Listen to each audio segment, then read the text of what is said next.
বাংলা বৈশাখ মাস যে বছরের শুরু নয় সেটা কি তোমরা জানো?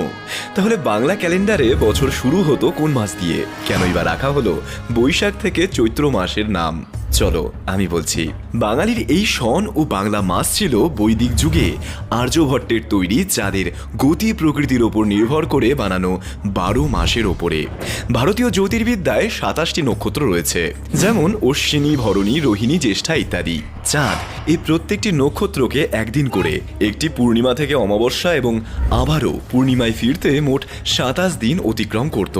সেই চান্দ্রমাস অনুযায়ী জ্যোতিষীরা নির্ধারণ করলেন যেদিন পূর্ণিমা যে নক্ষত্রে পড়বে সেটাই হবে মাস।